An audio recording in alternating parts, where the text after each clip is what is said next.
ألم تر إلى الذين بدلوا نعمة الله كفرا وأحلوا قومهم دار البوار তুমি সিহঁতৰ প্ৰতি লক্ষ্য কৰা নাই নে যিসকলে আল্লাহৰ অনুগ্ৰহক কুফৰিৰ দ্বাৰা পৰিৱৰ্তন কৰিছে আৰু সিহঁতে নিজ সম্প্ৰদায়ক নমাই আনিছে ধ্বংসৰ আৱাসত جهنم يصلونها وبئس القرار জাহান্নামত যাৰ মাজত সিহঁত দগ্ধ হ'ব আৰু কিমান যে নিকৃষ্ট এই আৱাসস্থল وجعلوا لله أندادا ليضلوا عن سبيله قل تمتعوا فإن مصيركم إلى النار আৰু সিহঁতে আল্লাহৰ বাবে সমকক্ষ নিৰ্ধাৰণ কৰে যাতে সিহঁতে তেওঁৰ পথৰ পৰা মানুহক বিভ্ৰান্ত কৰিব পাৰে কোৱা ভোগ কৰি লোৱা অৱশেষত জাহান্নামেই হৈছে তোমালোকৰ গন্তব্যস্থল قل لعبادي الذين آمنوا يقيموا الصلاة وينفقوا مما رزقناهم سرا وعلانية من قبل أن يأتي يوم لا بيع فيه ولا خلال মোৰ বান্দাসকলৰ মাজৰ যিসকলে ইমান আনিছে তেওঁলোকক তুমি কোৱা সালাত কায়েম কৰিবলৈ আৰু মই তেওঁলোকক যি জীৱিকা দান কৰিছোঁ তাৰ পৰা গোপনে আৰু প্ৰকাশ্যভাৱে ব্যয় কৰিবলৈ সেই দিৱস অহাৰ পূৰ্বেই যিদিনা কোনো ক্ৰয় বিক্ৰয়ৰ সুবিধা নাথাকিব আৰু কোনো বন্ধুত্বও নাথাকিব الله الذي خلق السماوات والأرض وأنزل من السماء ماء فأخرج به من الثمرات رزقا لكم আল্লাহ কেইজন যিজনে আকাশসমূহ আৰু পৃথিৱী সৃষ্টি কৰিছে যিজনে আকাশৰ পৰা পানী নিৰীক্ষণ কৰে আৰু তাৰ দ্বাৰা তোমালোকৰ জীৱিকাৰ বাবে ফলমূল উৎপাদন কৰে وسخر لكم الفلك لتجري في البحر بأمره وسخر لكم الأنهار আৰু তেওঁই নৌযানক তোমালোকৰ অনুগত কৰি দিছে যাতে তেওঁৰ নিৰ্দেশত সেইবোৰ সাগৰত বিচৰণ কৰে আৰু তেওঁই তোমালোকৰ কল্যাণত নিয়োজিত কৰিছে নদীসমূহক وسخر لكم الشمس والقمر دائبين وسخر لكم الليل والنهار আৰু তেওঁই তোমালোকৰ কল্যাণত নিয়োজিত কৰিছে সূৰ্য আৰু চন্দ্ৰ যিবোৰ অবিৰামভাৱে একেই নিয়মৰ অনুৱৰ্তিত লগতে তোমালোকৰ কল্যাণত নিয়োজিত কৰিছে দিন আৰু ৰাতি وآتاكم من كل ما سألتموه وإن تعدوا نعمة الله لا تحصوها إن الإنسان لظلوم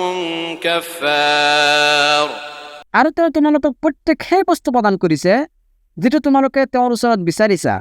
যদি তোমালোকে আল্লাহৰ অনুগ্ৰহক গণনা কৰা তেন্তে কেতিয়াও তাৰ সংখ্যা নিৰ্ণয় কৰিব নোৱাৰিবা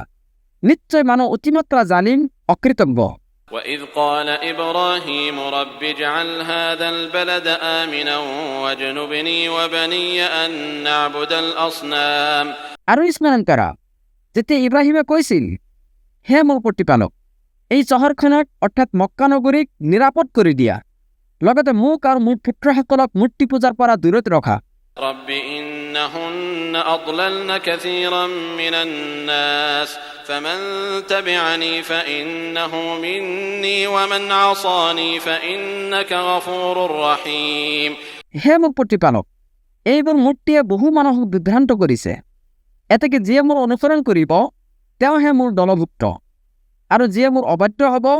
তেন্তে তুমি ক্ষমাশীল পৰম দয়ালু ربنا إني أسكنت من ذريتي بواد غير ذي زرع عند بيتك المحرم ربنا ليقيموا الصلاة হে আমাৰ প্ৰতিপালক নিশ্চয় মই মোৰ বংশৰ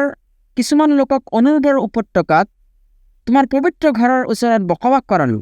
হে আমাৰ প্ৰতিপালক এই কাৰণে যে তেওঁলোকে যেন সালাত কায়েম কৰে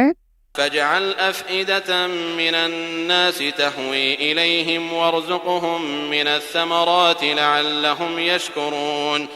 এতেকে কিছুমান লোকৰ অন্তৰ তুমি তেওঁলোকৰ প্ৰতি অনুৰাগী কৰি দিয়া আৰু ফলমূলেৰে তেওঁলোকৰ জীৱিকাৰ ব্যৱস্থা কৰা যাতে তেওঁলোকে কৃতজ্ঞতা প্ৰকাশ কৰে ربنا إنك تعلم ما نخفي وما نعلن وما يخفى على الله من شيء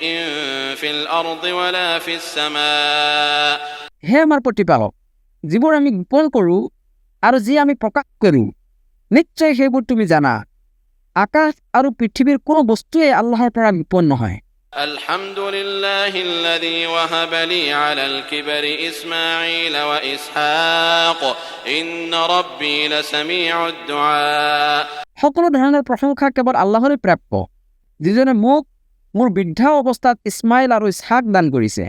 নিশ্চয় মোৰ প্ৰতিপালক দুৱা শ্ৰৱণকাৰী। رب اجعلني مقيم الصلاة ومن ذريتي ربنا وتقبل دعاء হে মোৰ প্ৰতিপালক, মোক সালাত প্ৰতিষ্ঠাকাৰী বনাই দিয়া, লগতে মোৰ বংশধৰসকলৰ পৰাও হে মোৰ প্ৰতিপালক,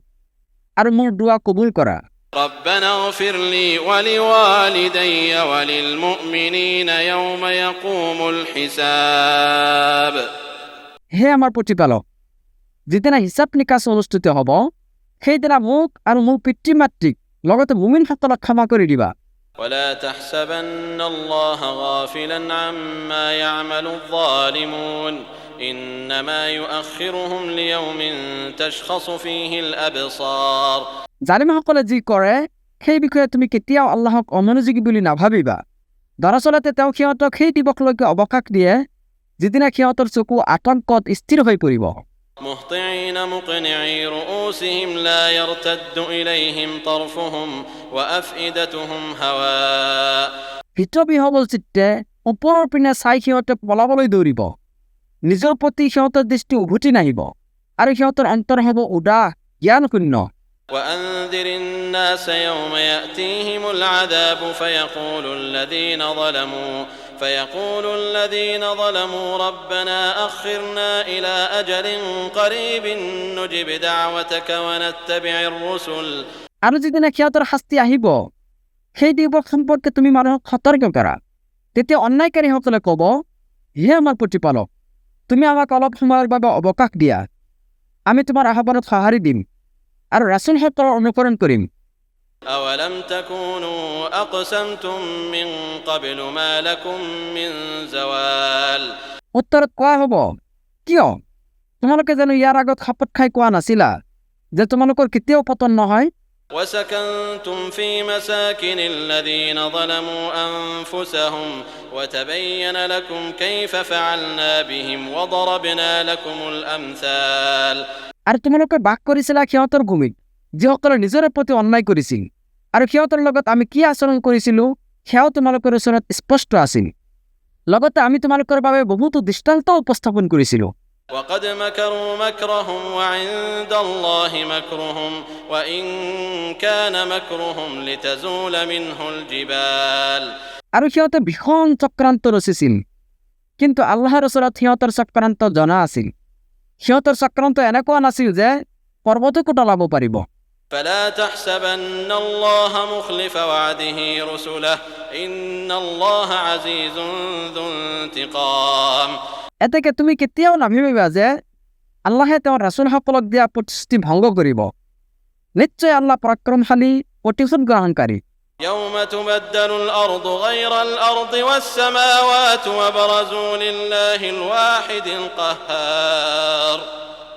আৰু স্মৰণ কৰা, যিদিনা এইখন পৃথিৱী ভিন্ন পৃথিৱীলৈ ৰূপান্তৰিত হ'ব আৰু আকাশসমূহো ৰূপান্তৰিত হ'ব, আৰু মানুহে কবৰৰ পৰা উন্মুক্তভাৱে উপস্থিত হ'ব মহাপৰাক্ৰমশালী এক আল্লাহৰ সন্মুখত। وترى المجرمين يومئذ مقرنين في الأصفاد সেইদিনা তুমি অপৰাধীবিলাকক শিকনিৰে বান্ধি থোৱা অৱস্থাত দেখিবলৈ পাবা। سرابيلهم من قطران وتغشى وجوههم النار সিহঁতৰ পোছাক হ'ব আলকাট্ৰাৰ, আৰু জুয়ে সিহঁতৰ মুখমণ্ডল আচ্ছন্ন কৰি ৰাখিব। ليجزي الله كل نفس ما كسبت إن الله سريع الحساب এই কাৰণে যে আল্লাহে প্ৰত্যেককে সিহঁতৰ কৃতকৰ্মৰ প্ৰতিদান দিব। নিশ্চয় আল্লাহ হিচাপ গ্ৰহণত অতি তৎপৰ। هذا بلاغ للناس ولينذروا به وليعلموا أنما هو إله واحد وليذكر أولو الألباب এইটো হৈছে মানুহৰ বাবে এটা বাৰ্তা, যাতে ইয়াৰ দ্বাৰা সিহঁতক সতৰ্ক কৰা হয়, আৰু যাতে সিহঁতে জানিব পাৰে যে কেৱল তেওঁই একক সত্য ইলাহ, লগতে বিবেক সম্পন্ন লোকসকলে যাতে উপদেশ গ্ৰহণ কৰিব পাৰে।